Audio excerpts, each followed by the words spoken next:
Good afternoon, everyone, and welcome to Money Monday, where we are sharing information with our business owners, our entrepreneurs, those of you who are operating in ministry, where the Lord has given you and equipped you and given you an opportunity to lead.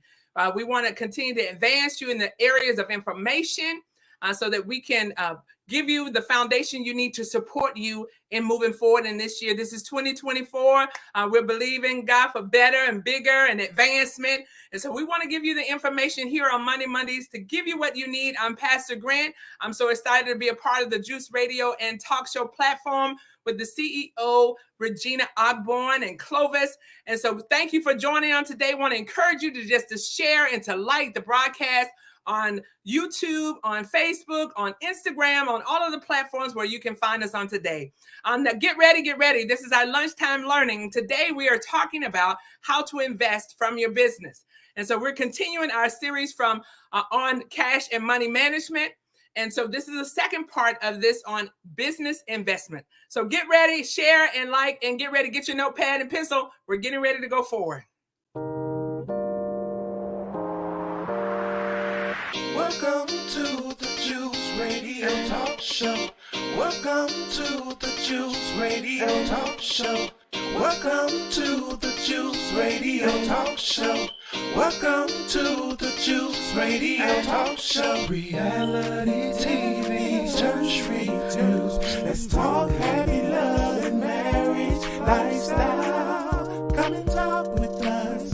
Come and share with us. Come and laugh with us. Come on and pray with us. Regina and Clovis, special guest. You should be following your lead. Bless. Subscribe on YouTube. Listen on podcast. We live on IG and Facebook. This episode is sponsored by Truth and Triumph Ministries. All right, well, welcome back.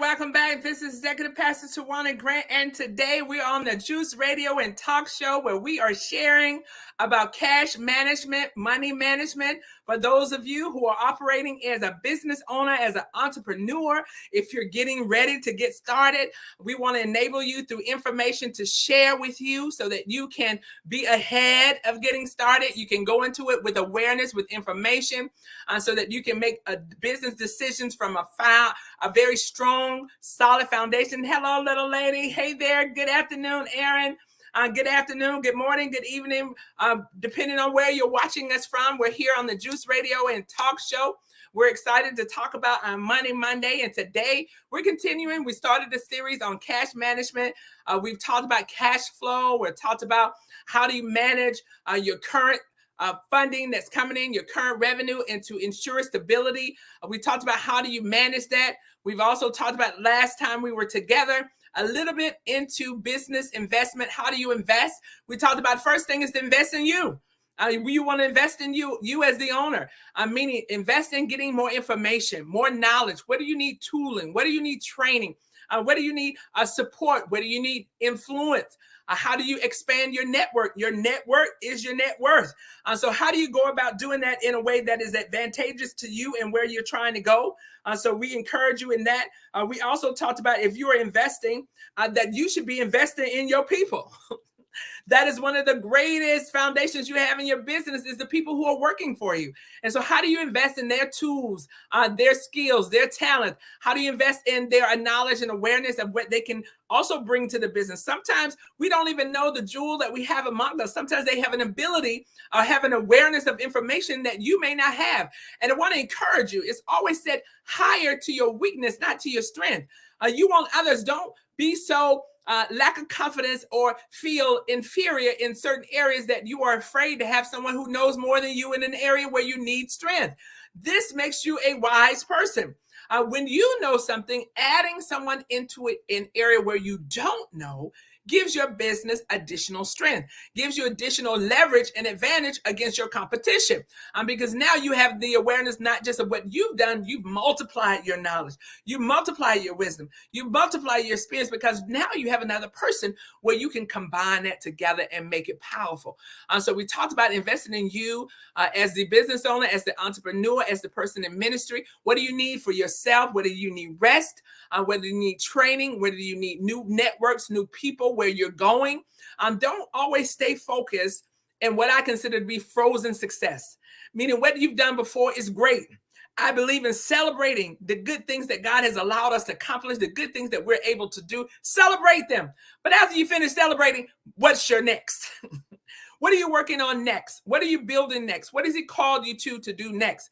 And so that's where your mindset should be, not in what you've already done historically, but how can you take what you've done and then build on it and make it a platform and a launching pad for you for your next opportunity. So again, when we talked about last time investing, invest in you on the rest that you need. Rest is imperative. I always say rest, don't resign. Sometimes why we're so frustrated and so upset is because we haven't given our minds an opportunity to rest. Sometimes we're falling into sickness and illnesses that are also aligned to lack of rest, because our bodies are renewed when we are resting. Cells are renewed when we are resting. And so there is an important, even God rested. And so there is an importance around resting. And then again, your team, enabling them to become a community, enabling the team to become a well-oiled machine that operates as a unit, not in us, rather not in them, but in us. You want to get to the point where even your vernacular changes. The way that you communicate with everyone changes to us. How do we do this? Changing our pronouns and our nouns so that it feels like a collaborative effort. When people are feeling a part of something, when they're established in it, they start to engage more because they have an onus in it. They have a responsibility in it. There is a benefit to them to succeed. Also, they have a voice. So one of the things we talked about is give them a voice, give them an opportunity to exchange information. We must allow for diversity, not just a diversity of culture, or religion, or where we come from, but a diversity of thought.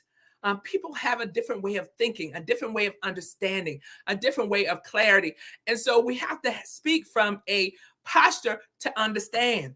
Doesn't mean you always agree, because sometimes you have to agree to disagree. Sometimes you do. Sometimes you do have to agree to disagree, but you definitely want to speak from a point of understanding and clarity and community and compassion and engagement. And that's how you build a team. Sometimes we're so frustrated and we wonder why we can't get people to work with us. Sometimes it's the posture of the leader, because people follow your example.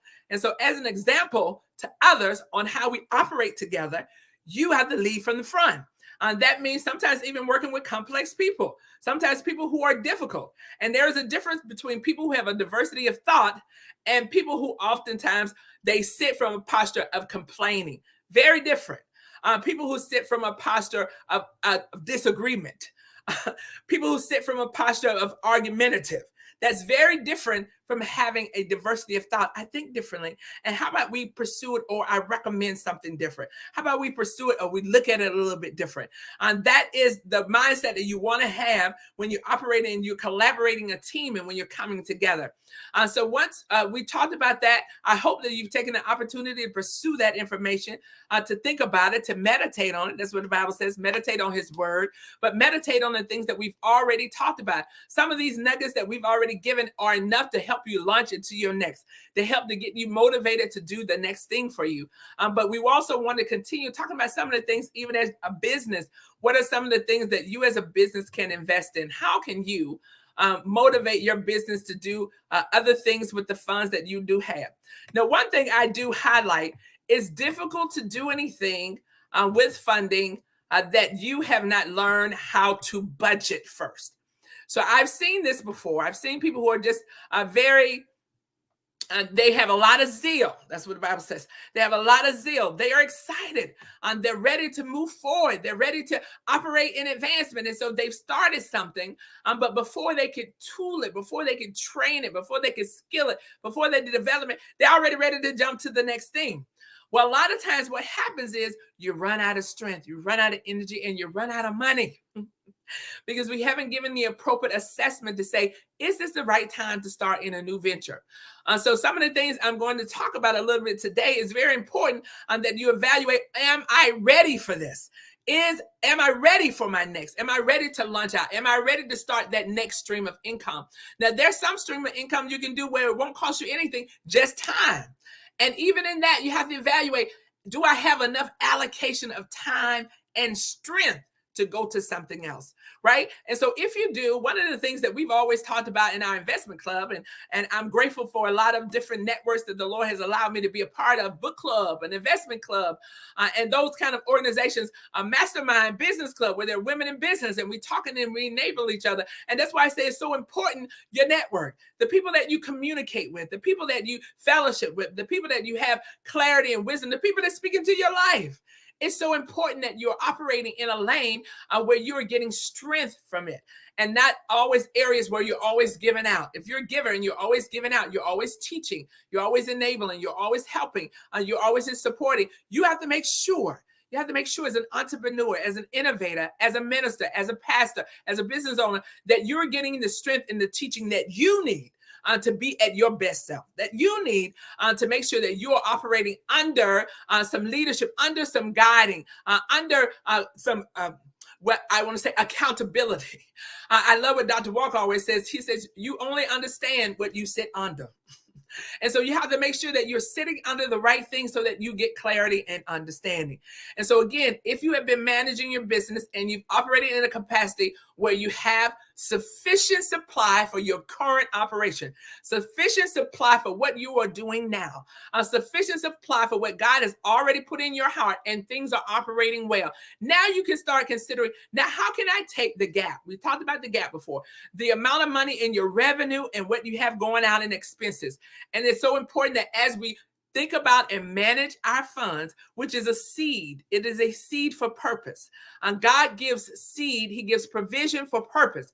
And so whatever he's purposed you to do, he's going to give you seed. He's going to give you provision for it. And so as you start to increase your revenue coming in, as the windows of heaven are opening up and things are poured into your life, we want to make sure that we are putting it into appropriate places, into appropriate fields that will give us a benefit, where we'll get a return, where we'll see sufficient supply, where we'll see, we'll fall into the more than enough. We'll fall into the place where we become a distribution center, where we're able to bless others. Thank you, Pastor. I see Pastor Henry out there. Thank you, Chantal. Thank you, Shanti. I'm glad to have you with us today. And so, of course, what we want to do is, now that we have some additional residual funds to use, and we're managing everything else well. Remember, you can't take your eye off the course. You cannot expect what you don't inspect. So you still have to continue to watch and monitor over here. Even when I've learned, even in operating businesses, even in opening and starting and having others who are leading it every day, I'm not there to lead it every day. I still have to be responsible as an owner, because it is your investment. It is your finances that you have set aside. It's your name, it's your brand, it's your vision, it's your mission, it's your purpose. You have to still maintain an oversight. You still have to make sure that things are running. You still have to have those collaborative meetings. You still have to have a voice in what's happening, because you don't want to be so far away from it that you become disconnected from what's occurring. You want to be close enough so that you have an ear to hear. You have wisdom to see where things are changing, where there's a shifting trend or shifting tide. So you want to make sure that you are available and aware. You don't want to be an absentee owner. You don't want to be an absentee business owner in anything. While you do have administrators and those who participate and help, you must still be engaged in the major principal items. Okay. And so first thing we want to talk about as a business owner, some of the ways that you can invest in, right, is you can put money in different capital instruments. So, right. So there's ways that you can buy things with your extra funds that you have, right? The gap between what you come in revenue and what you spend out expenses. You have a gap, but you need to plan that, because remember, we've already talked about having an emergency fund. That is key. You never want to use all of your available revenue, all of your available finances, because what happens if you have an event that occurs, if you have an unexpected opportunity that comes up and you need to manage it? You always want to be able to recover. You always want to be able to be solvent in the business. And so that funding is set aside. Now, we can't do it like we've traditionally done with our savings account. Now, some of us are very diligent. We're able to sit over there and not touch it. And we're able even to the degree of setting aside funding for specific things and only use it for that, right? So you might have one saving account, but you might have some that you've set aside. I'm going to buy me a new car, or I'm going to do some car work. I'm going to do some renovation on the house. Then you have to do that same, apply that same method of money management with your business. So even as you start to have that gap and you have that residual funds, is not to go out and start doing things willfully. That's willfully spending funds that add no value. It's not the time to go out and get things that won't help benefit your business to the next level. But this is a time to really be thinking about, should we purchase another building? That's a huge investment for your business, getting another building. And it doesn't mean that you have to lease it or you have to be the person that stays there. You can start to be an entrepreneur in real estate, meaning you purchase the building and then you have people who lease certain areas of the building out from you. And now, therefore, you become a landlord and now you get additional revenue for leasing out the building.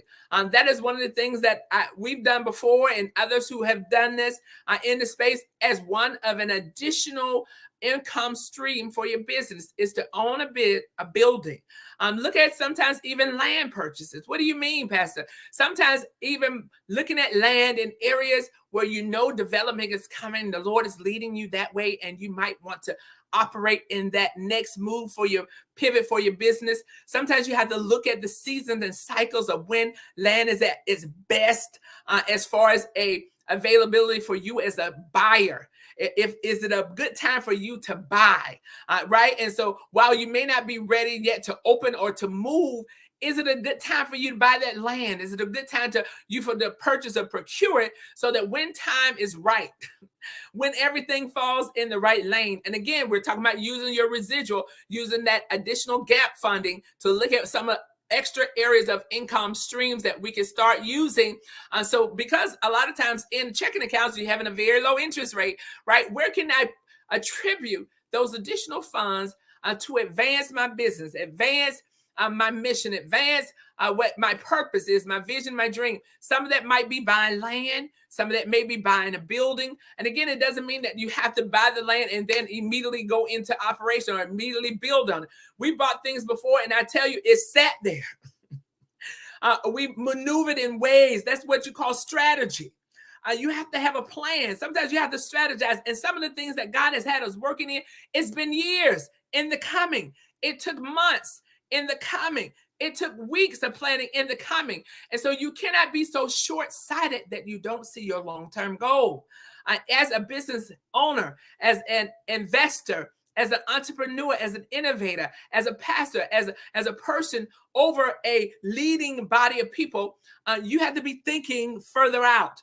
You have your short-term goal and your long-term goals. We've talked about that. And so this is a part of your long-term goal, is what can the business invest in that will promote us into our next? And so one of those things, again, is land. One of those things, again, is looking at buildings. Sometimes it is machinery and equipment, especially as we talked about before, as you think about your next evolution of your business. What is it you want to do next? Does it require you to have some machinery that will help you be able to operate or produce a new product? Help you to operate and produce a new service? Think about, should I be investing in some machinery and then sometime equipment? And maybe this is your time of preparation. Maybe this is the time where you need to be evaluating the machinery, evaluating the equipment, evaluating what's the best vendor, evaluating what is the best season to buy, going out and looking, doing some site visits, doing some test runs. And this is so important. This is the kind of information that we want to share with you so you won't do things haphazardly, so that you won't do things with a knee-jerk activity. We always want to strategize. We always want to think ahead. We want to plan ahead so that when it comes together, yes, it is a blessing and it is not a curse. Sometimes when we move out ahead, sometimes when we buy things out of order, when we buy things out of season, it don't come together well.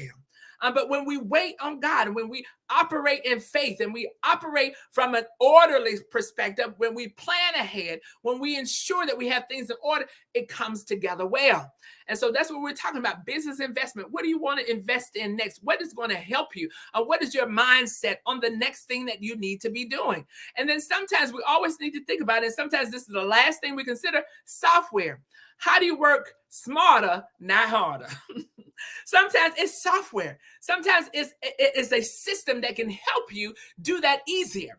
And I've done that on many occasions. I try and assess, how can I do this easier and faster? Because a lot of times we're still doing things manual in certain elements. And so we have to take the time to sit down and be still and acknowledge and meditate on, how can I do it easier? How can I do it more efficiently? How can I do it more effectively? And sometimes that is just as simple as getting a software where it does the work for you, where it does a lot of the hand holding, a lot of the manual work that you have to do. It helps you to be able to move it along. Thank you so much, Marcos Motos. Thank you so much, little lady. Yes, there is a lot of software that you can invest in. We're talking about your business and what should you invest in. Invest in something that's going to take away some of the burden and the overhead that you have to do from personal strength.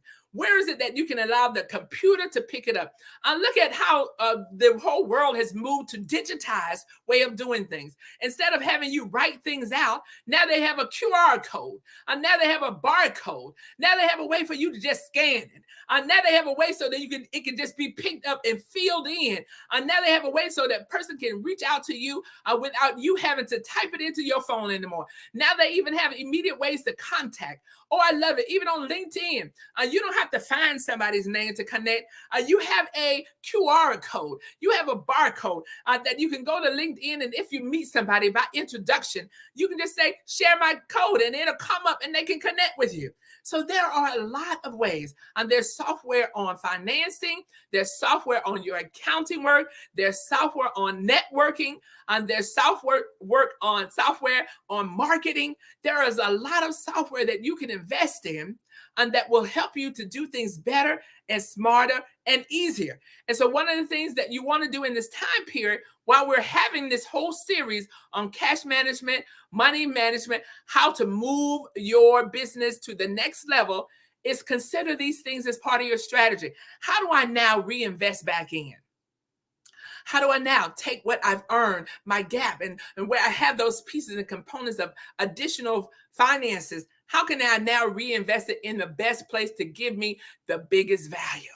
And that's what we want to consider. We don't want to invest in those things that are just going to be menial. It's not really going to strengthen it. It's not really going to pivot that much.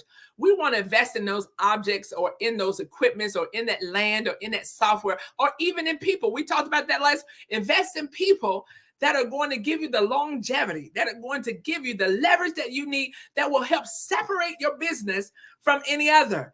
That quality of service. Sometimes it might be as simple as sitting everybody back down and let's talk about our rules of engagement. Sometimes if you want to improve your customer service scores, sometimes you need to be evaluating that. And it might just be as simple as we need to retool, retrain, make sure we go back over our rules of engagement. How do we operate with our clients? How do we even work with one another?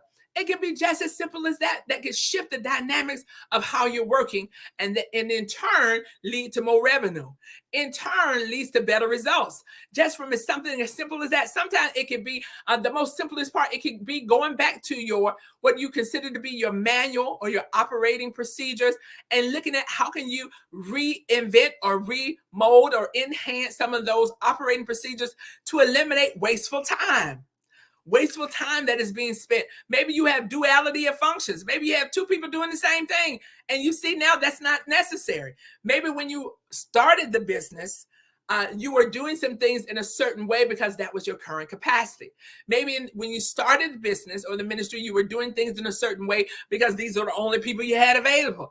But now you're in a different place. You're in a different season. You're in a different way that you can now reevaluate and take the opportunity to pivot, take the opportunity to modify, take the opportunity to enhance your business.